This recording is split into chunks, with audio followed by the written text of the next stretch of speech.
हिंदी में यूपीएससी की तैयारी से संबंधित प्रोग्राम्स को देखने के लिए सब्सक्राइब करें स्टडी IQIAS हिंदी। अमेरिका ने भारत के संदर्भ में एक बहुत बड़ा निर्णय लिया है और इसने अपने यहाँ के लोगों को कहा है कि आप भारत के इन इलाकों में यात्रा नहीं कीजिए, यात्रा करने से बचिए और यदि आप यात्रा के बारे में विचार कर रहे हैं तो सावधानी से विचार कर लीजिए, क्योंकि वहाँ पर यात्रा करना खतरे से खाली नहीं है। आखिर अमेरिका ने क्यों ऐसी बातें कही हैं और इन बातों के क्या कुछ मायने हैं, ये समझने की दरकार है। आइए चर्चा की शुरुआत करते हैं और समझते हैं कि क्यों अमेरिका के द्वारा इस तरीके से गतिविधियां अपनाई जा रही हैं भारत के संदर्भ में। लेकिन आगे बढ़ने से पहले एक महत्वपूर्ण सूचना मैं आपको दे देना चाहूँगा कि स्टडी IQIAS की P2I बैच की शुरुआत 27 जुलाई से की जा रही है और यदि आप इस बैच को ज्वाइन करना चाहते हैं तो जल्द से जल्द आप ज्वाइन कीजिए।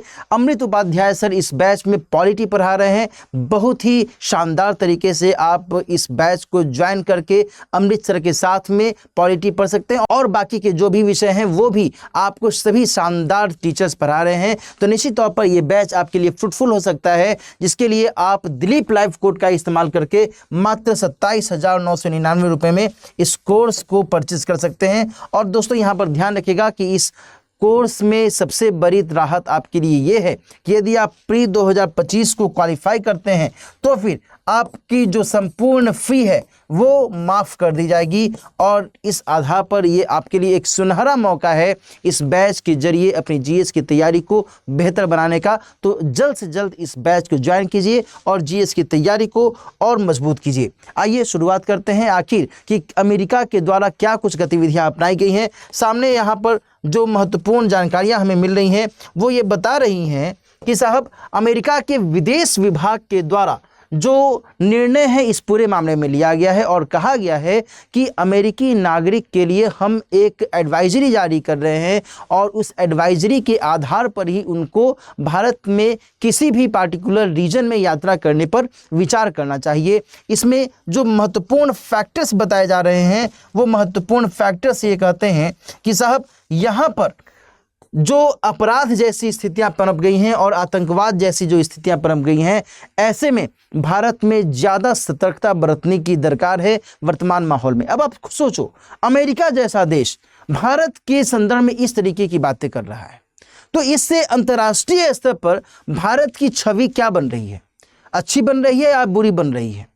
ऑब्वियसली बाकी के जो देश हैं वो भी चिंतित होंगे, वो भी कहेंगे कि भाई हम भी थोड़ा सा बचना चाहेंगे। जब अमेरिका जैसा देश इतना बड़ा स्टैंड ले रहा है तो फिर हम भी इस तरीके से कुछ स्टैंड ले, हम भी अपने नागरिकों की सुरक्षा चाहेंगे। तो ये जो स्थितियां भारत में इस दौरान में दिखी हैं, इस कारण से भारत सरकार को अब विचार करने की आवश्यकता हो जाएगी कि आखिर अंतर्राष्ट्रीय छवि जिस तरीके से यहाँ धूमिल हो रही है उसे कैसे हम दुरुस्त करें, कैसे हम स्टैंड लेते हुए और इन विपरीत परिस्थितियों को समाप्त करें ताकि जो माहौल है वो माहौल अच्छा बने, है ना। यहाँ पर दोस्तों ध्यान रखिएगा कि इस एडवाइजरी में भारत ओवरऑल लेवल 2 पर रखा गया है और जबकि जो पूर्वोत्तर राज्य हैं यानी कि नॉर्थ ईस्टर्न के जो राज्य हैं उनको लेवल 3 पर रखा गया, यानी कि अलग अलग लेवल के आधार पर, है ना, इन अलग अलग स्तरों के आधार पर ये बताया गया है कि कौन से राज्य में किस तरीके से आप अपनी सुरक्षा अपनी रक्षा कर सकते हैं, कौन से राज्य या फिर क्षेत्र हैं जहां पर आपको जाना चाहिए या जाने से पहले सोच विचार करना चाहिए। तो इन्हीं के संदर्भ में यहाँ पर यदि ओवरऑल कैटेगरी की बात करें तो लेवल 2 पर भारत को रखा गया है। वहीं जो नॉर्थ ईस्टर्न वाला रीजन है जिसमें ये कहा गया है कि आप सोच समझ करके इन क्षेत्रों पर में यात्रा कीजिए, इसलिए इसको लेवल 3 के अंतर्गत रखा गया है ना। इसमें यहाँ पर यह भी कहा गया है कि कुछ ऐसे भी क्षेत्र हैं जहाँ पर हम यात्रा करने से मना करेंगे। लेवल 4 में इन क्षेत्रों को रखा गया है और कहा गया है कि देखो साहब, जो जम्मू कश्मीर वाला इलाका है, समझिए इस बात को, जम्मू कश्मीर वाला जो इलाका है जहाँ पूर्वी लद्दाख क्षेत्र और इसकी राजधानी लेह को छोड़ दिया जाए तो, है ना, बाकी का जो जम्मू कश्मीर है यहाँ पर आप यात्रा करने से बचिए, यहाँ पर आप यात्रा मत कीजिए। स्वाभाविक सी बात है, वर्तमान में जिस तरीके से पाकिस्तान समर्थित आतंकी गतिविधियां जम्मू के क्षेत्र में बढ़ी हैं, ऐसे में निश्चित तौर पर कोई देश नहीं चाहेगा कि हमारे देश के लोग यहाँ पर आए। और इससे समझिए कितना बड़ा नुकसान हो रहा है भारत को। जहाँ पहली बात मैंने आपको कही कि अंतर्राष्ट्रीय स्तर पर छवि खराब हो रही है, वहीं दूसरी जो बात है वो ये है कि इस क्षेत्र में जो भी लोग रह रहे हैं, जो कि पर्यटन को एक महत्वपूर्ण उद्योग के तौर पर अपनाए हुए हैं, तो उनके जीवन का क्या होगा, उनके जीविकोपार्जन का क्या होगा। भाई पर्यटक आते हैं तो लोगों का जीविकोपार्जन जो है और बेहतर होता है। तो यहाँ पर ये सारी जो मायने हैं आपको ध्यान में रखने हैं। इसके अलावा भारत पाकिस्तान सीमा का जो इलाका है, जो कि 10 किलोमीटर के भीतर का क्षेत्र है, यहाँ पर भी जाने से मना किया गया है। इसके अलावा मध्य और पूर्वी भारत के हिस्से की ओर भी जाने से मना किया गया है, और साथ ही मणिपुर वाले क्षेत्र में जाने से मना किया गया है। इसके लिए जो कारण बताए गए हैं दोस्तों, ध्यान रखिएगा। आपके दिमाग में ये बात आ रही होगी कि अरे सर, मध्य और पूर्वी भारत वाले हिस्से में क्यों जाने से मना किया गया, वहां पर तो ऐसा कुछ नहीं है। लेकिन अमेरिकी विभाग के द्वारा जो जानकारियां मिल रही हैं वो क्या बताती है, उसको समझिए कि एक तरफ कहा जा रहा है कि आतंकवाद और नागरिक अशांति जैसी स्थिति हमें दिख रही है। कहां पर? भारत पाकिस्तान वाले सीमा क्षेत्र में, जम्मू कश्मीर वाले सीमा क्षेत्र में। साथ ही सशस्त्र संघर्ष की भी संभावना इनको पता चली है ना। इसके अलावा नक्सलवाद जैसी गतिविधियां, रेड कॉरिडोर वाला इलाका, गेटिंग इट। आप देख रहे हैं छत्तीसगढ़ वाले क्षेत्र में लगातार नक्सली हमले हो रहे हैं, मुठभेड़ हो रहा है भारत की जवानों के साथ में, है ना। कई बार ऐसी खबरें सामने आई हैं, बीते कुछ समय में ही ऐसी गतिविधियां देखी गई हैं। इसके अलावा निर्जातीय हिंसा, एथिकल जो कॉन्फ्लिक्ट्स हैं, मणिपुर वाले क्षेत्र में आपको पता है मणिपुर में कितनी बड़ी हिंसा की स्थिति हम लोगों ने बीते साल में देखी थी। तो ये सारी जो गतिविधियां हैं ये बताती हैं कि किस तरीके से अमेरिका भारत में वर्तमान में जिस तरीके से हरकतें हो रही हैं, उन हरकतों को अमेरिका बहुत ही पैनी निगाह से देख रहा है। और इसी मद्देनज़र वो एडवाइजरी में ये बातें भी कह रहा है। तो निर्जातीय हिंसा और अपराध जैसी जो गतिविधियां हैं कहीं ना कहीं भारत के लिए नुकसानदायक साबित हो रही है ना। ये भारत का मानचित्र मैंने यहाँ पर मेंशन किया हुआ है। आप देख रहे हैं कि मणिपुर में किस तरीके से जो निर्जातीय हिंसा है बीते समय से देखी गई है, या फिर छत्तीसगढ़ वाला रीजन, जम्मू कश्मीर वाला रीजन, है ना। ये जो पूरा का पूरा क्षेत्र है किसी न किसी कारण से तो तनावग्रस्त ही है। तो ऐसे में अमेरिका ने एडवाइजरी जो जारी की है उसमें उसने ये कोशिश की है कि हमारे नागरिक सुरक्षित रहें। इसके अलावा दोस्तों ध्यान रखिएगा कि लेवल 4 वाले क्षेत्रों में जाने से अमेरिकी नागरिकों को पूरी तरह से बचने के आदेश दिए गए हैं। क्लियर कट बात है ना। इसमें यह भी कहा गया है कि बलात्कार भारत में सबसे तेजी से बढ़ते अपराधों में से एक हो गया है। कितनी बड़ी बात है ना।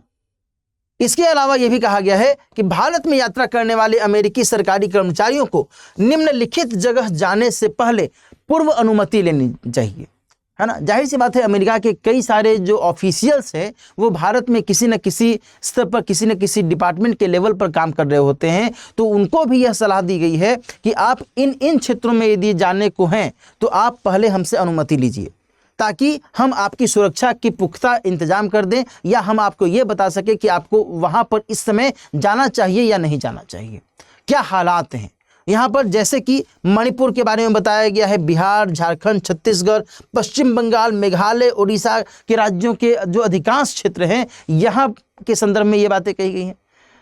अब आप समझो ना कि टोटलिटी में यदि हम देखें तो लगभग पूरे भारत को ही इसने शामिल किया है, दक्षिण भारत के कुछ क्षेत्रों को छोड़ दिया जाए तो। Isn't it. यहाँ पर इस चीज को ध्यान में रखिएगा, राजधानी शहरों को छोड़ करके बिहार, झारखंड, छत्तीसगढ़, पश्चिम बंगाल, मेघालय, उड़ीसा राज्यों के अधिकांश क्षेत्रों में जाने से पहले आपको अनुमति लेनी होगी साहब, है ना। इसके अलावा यह भी कहा गया है कि महाराष्ट्र और मध्य प्रदेश का जो पूर्वी इलाका है यहाँ पर भी यदि आपको जाना है तो फिर जाने से पहले आप अनुमति लीजिए। और महाराष्ट्र और मध्य प्रदेश के पूर्वी क्षेत्र कौन से हैं? वही नक्सलवाद से जो प्रभावित इलाके हैं वो हैं। इसके अलावा असम, मिजोरम, नागालैंड, मेघालय, त्रिपुरा, सिक्किम, अरुणाचल प्रदेश, यहाँ पर भी जो राजधानी शहर जैसे कि असम की राजधानी, मिजोरम की राजधानी, नागालैंड की राजधानी, इन सब जगहों पर आप जा सकते हैं। लेकिन इनके इतर जो छोटे मोटे शहर हैं वहाँ पर आपको जाने से पहले अनुमति लेनी चाहिए। यानी कि नॉर्थ ईस्ट का पूरा जो क्षेत्र है उसको लेकर के अमेरिकी सरकार ने एडवाइजरी में कहा है। इसके अलावा मध्य और पूर्वी भारत के क्षेत्र में के संदर्भ में कहा है, और इसके अलावा जो उत्तर में पूर्वी जो जम्मू कश्मीर वाला इलाका है, इसके संदर्भ में कहा है। अब यहाँ पर थोड़ा सा हम लोग विचार करें कि आखिर जो ट्रेवल एडवाइजरी की बात हम लोग यहाँ पर कर रहे हैं, ये आखिर है क्या। यहाँ अमेरिका के विदेश विभाग के द्वारा ये एडवाइजरी जारी की जाती है हर देश के लिए एक यात्रा सलाह के तौर पर, है ना, एक यात्रा सलाह के तौर पर कि भाई इस देश में आप जाना चाहते हैं तो हम आपके लिए एडवाइजरी जारी कर दें, बाकी आपकी अपनी इच्छा। बाद में आप ये नहीं कहेंगे कि अमेरिकी सरकार ने हमें पहले से चेताया नहीं था, है ना। एडवाइजरी का मतलब ये होता है ना कि मैंडेटरी नहीं है, इट्स एडवाइजरी, सलाहकारी है, परामर्शदाता है, परामर्शदाता के तौर पर यह काम कर रहा है, इट्स नॉट मैंडेटरी। लेकिन बाद में आप ये नहीं कहेंगे कि आपने हमसे छुपाया। तो यहाँ पर ये बातें इंपॉर्टेंट हो जाती हैं। मुख्य रूप से ऐसी सुरक्षा की स्थितियों पर यह आधारित होती हैं जो विदेश में अमेरिकी नागरिकों के जीवन और उनके हितों को प्रभावित कर सकती है, ठीक है ना। इसी लिहाज से ये एडवाइजरी जारी की जाती है अमेरिका के द्वारा।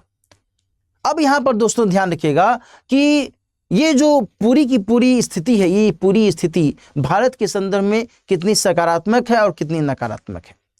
यदि हम टोटलिटी में बात करें तो भारत के संदर्भ में ये नकारात्मक स्थिति को दर्शाता है कि भारत के अलग अलग क्षेत्रों में अलग अलग कारणों से जो तनाव का माहौल है उसको समाप्त करने की कोशिश भारत सरकार को करनी चाहिए। अदरवाइज जिस तरीके से अमेरिका ने अपने देश के नागरिकों के लिए इस तरीके से एडवाइजरीज जारी की हैं, लोगों से अपेक्षा की है कि भारत के इन इलाकों में न जाएं, वैसे ही कल को अन्य देशों के द्वारा भी ऐसे कदम उठाए जा सकते हैं और इससे भारत की जो अंतर्राष्ट्रीय छवि है उसको नुकसान पहुंच सकता है और साथ ही भारत की जो अपनी आर्थिक स्थिति है इसको भी प्रत्यक्ष और अप्रत्यक्ष तौर पर नुकसान पहुंच सकता है, व्यापार को नुकसान पहुंच सकता है, पर्यटन वाले क्षेत्रों को नुकसान पहुंच सकता है।